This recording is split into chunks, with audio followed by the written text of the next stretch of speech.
Hello and welcome back to ERU, where we round up the biggest results and talking points from across European football. For your viewing pleasure today, I am joined by Henry Hill. Good morning, Henry. How are you doing, my friend? Good morning, Dukes. Yes, I'm very well. Thank you. Had a very good weekend football-wise. McCubbin and I, if anyone remembers from Continental Club, went to watch the EFD derby, which is Hampton and Richmond versus Dorking Wanderers.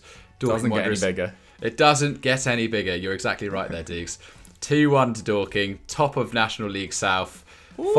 There's a great little web series called Bunch of Amateurs on YouTube, which is getting about 40,000 views an episode at the moment, which is following Dorking's rise. So if you're into your little football docs, if you're into your Sunderland Till I Dies, All or Nothing series, check out National League at its finest. We've got a bit of a character as a manager. And then also, obviously, Fulham scored another 6 goals. That's 13 in 2 games now. I'm pretty buzzing about Mitrovic. He's on 27. He's got 19 games to break like Tony's record of 32, which is just nuts, actually. And he's on 27 already. Yeah, it's a record I don't think enough people are talking about. Like, that is an insane amount of goals for the Championship. But anyway, Diggs, I appreciate this isn't Euro-related stuff, but how are you, my friend? I'm good. Yeah, no, final topic about lower league football. Sunderland drew against Accrington at the weekend. Ooh, love it. Not good. They were down to 10 men as well. We get worse when we're playing against 10 men. I don't know what that is. I don't know any other team that is like this, but we cannot beat 10 men. We're fine against 11, but 10 men, not for us. But anyway, let's get into the European stuff. Let's get into the good stuff. We're kicking off with our story of the week, which is Man United supposedly making a verbal agreement for RB Leipzig's Amadou Haidara. What's going on with this one, Henry? Yeah, we talked about this one a few weeks ago, didn't we? It looked like Rangnick was really sort of honing in on his former Red Bull affiliated players, and then we've seen other stories about Dennis Zakaria in the press as well, and then I even saw Fabian Ruiz from Napoli being floated last week, so you never quite know where they're heading with their central midfielder hunt. But now the Mirror are reporting that Rangnick has made verbal agreements with his former club RB Leipzig for midfielder Amadou Haidara. 23-year-old Malian international. He's currently at the AFCON. He's set to move to United in a £33 million deal, 39 million euros for our friends on the continent. However, it's not clear whether or not United have made a formal bid for the player, with United's hierarchy supposedly reluctant to give Rangnick free rein over the transfer marks, given he's set to be replaced this summer. And let's face it, they've hardly set the world on light. I think any sort of goodwill he had going into that job is quickly evaporating. In my opinion. And this could mean they miss out on Haidara altogether. He's, we're big fans of him on this channel. He's a very impressive player, box-to-box midfielder. And it looks like Newcastle are also chasing him. Surprise, surprise. But I mean, Dukes, just quickly revisit this. Do you think he's actually good enough for United?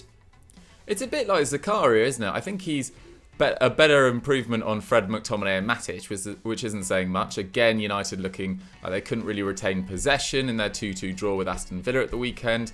Caught out of place frequently, that midfield duo as well. So in terms of what Rangnick really wants from that duo, which often are left overexposed by his 4-2-2-2 system, then I think he probably would be an upgrade. But it's worth noting that despite he's days away from his 24th birthday, but the 24-year-old Malian international is still relatively inexperienced. He's only played 95 games for Leipzig in the 3 years he's been at the club since joining from RB Salzburg in that winter window. And that's not really down to injury either. He's only missed 6 league games since the start of last season. It's mainly down to the level of competition he's had to compete with since the start of last season. Of course, they've had Marcel Sabitzer. They've got Konrad Lehmer, who we're a big fan of here as well. Kevin Campbell and Tyler Adams as well, all competing for game time in East Germany. He has been more integral recently. He started 31 league games since the start of last season, which is 58% of those available, in which time he scored 5 and assisted 1. He looks like he's really getting into his groove now as that all-action midfielder, as Henry mentioned.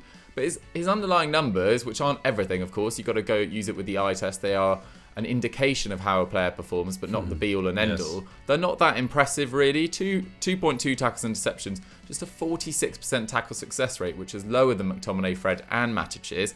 1.2 shots, which isn't great. 0.4 key passes, so not adding a whole lot of creativity, but 1.3 dribbles with a 68% completion rate. So relatively press resistant, I should say.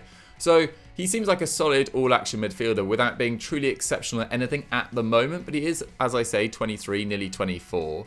But if he can be an improvement on McTominay and Fred and, secure top 4 football for Man United, because they do look like they need to improve in that area, then maybe he is worth the £33 million. But I kind of feel that if you're going to go for Zakaria or Haidara right now, I'd probably go for Zakaria, given the fact he's going to be that much cheaper with his contract expiring in the summer. But I saw this morning Laurie Whitwell of The Athletic said that Man United aren't really that close to either signing right now, and as we said, pretty reluctant to back Rangnick, given the fact he's only in for the next 6 months, and that looks like it's going to be the way with Man United's results, as Henry says, not that impressive. So I'm a little bit torn on this one. I mean, Henry, do you think £33 million is a little bit much for this deal right now, or do you think it's just worth it if it can get Champions League football? It's not too far over. It is a little bit expensive, but it's not too far over what you'd maybe expect from him. I think he's looked pretty comfortable in this Leipzig side. I think he's going to benefit from playing under Tedesco's. I mean, he's sort of producing better results, isn't he, at Leipzig at the moment? I just think United just needs to get on with it. But I completely agree with you.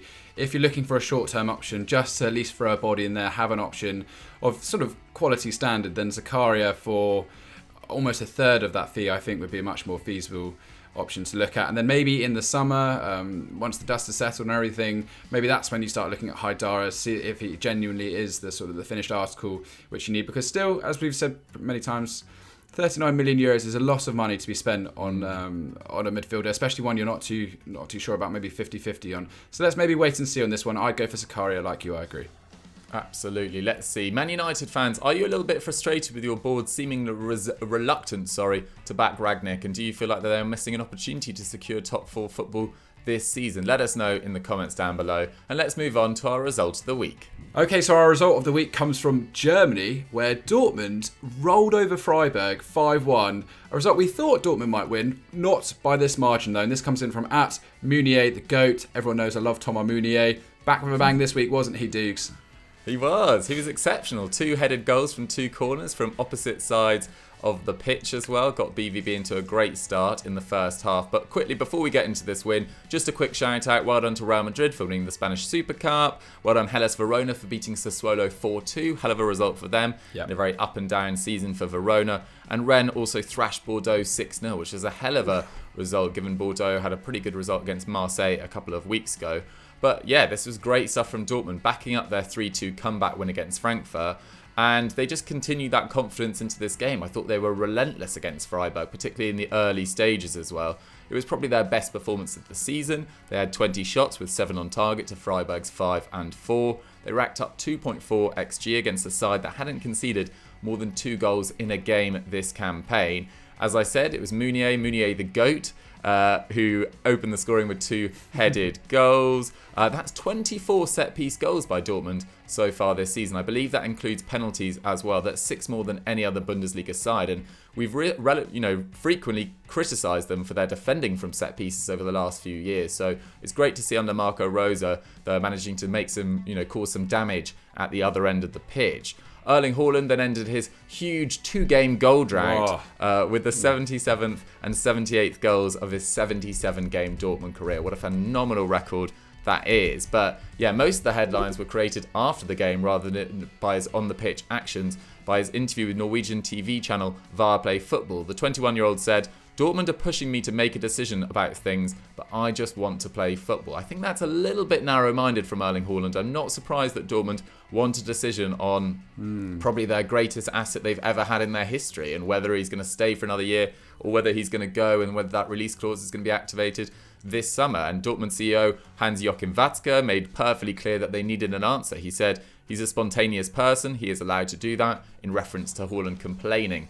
Complaining is maybe a strong word. Maybe, making it clear that he wasn't perfectly happy with being pushed anyway. So he said he's perfectly happy to do that, he's allowed to do that, but he must have some understanding for our situation. We can't wait until the end of May, which, as I say, I think it seems perfectly reasonable. Like, if you want to leave Dortmund, a club that have given you so much, your big opportunity to play in Europe's top 5 leagues, obviously you've given a lot to them as well, but I think it's just respectful to say whether you want to leave. February's fast approaching, it'll be May before we know it, and yeah, they need a decision. And Henry, Mino Raiola has weighed in on the situation as well, hasn't he? Well, of course he has. What I understand from Dortmund, they were really surprised that Haaland came out and made this interview as well. So, yeah, maybe something for the player to... He's always been quite quiet in these situations, but maybe something for him to reflect on. But yeah, Mino Raiola has continued to stir the pot, telling German TV channel Sport 1, Bayern, Real Madrid, Barcelona, City, these are the big clubs he can go to. And then when pressed on when Haaland might move, maybe this summer, maybe the summer after, there's a great chance Erling will leave this summer, which in my head, I think that's, as much as I'd like to see him stay for one more year, I feel like this is probably going to be the summer he will be leaving Dortmund, at least. Whether or not he leaves the Bundesliga remains to be seen. Yeah, Freiburg will be happy to see the back of him, won't they? After going unbeaten through their first 10 league games, this defeat to BVB was their 5th in their last 9 games. Just 2 wins that time. So a bit of a drop-off in form from sort of the ever-present German side. They've now dropped to 6th, 2 points behind third place Leverkusen, who ended their own sort of losing winless streak recently with a solid result against Mönchengladbach was it this weekend? Yes. And they're only 3 points ahead of 10th place Mainz, so it's very tight for those all-important European spots in the middle of the Bundesliga table. Thomas Meunier, I got a lot of stick for backing him up, but I still think he's a really solid player. Listen, hear these numbers. This is great. 4 tackles, 6 aerial duels, 1 key pass, 3 shots, 2 goals against a very stubborn Freiburg side as well. Very impressive. 2 great headers from the corner, as you say. I think he's just a very solid squad player, and I will challenge anyone who thinks otherwise. Then we have Jude Bellingham. He was everywhere, of course. With Dahoud was quality too. 4 tackles and interceptions, key passes, shots, assists, goals. Dahoud, another sort of.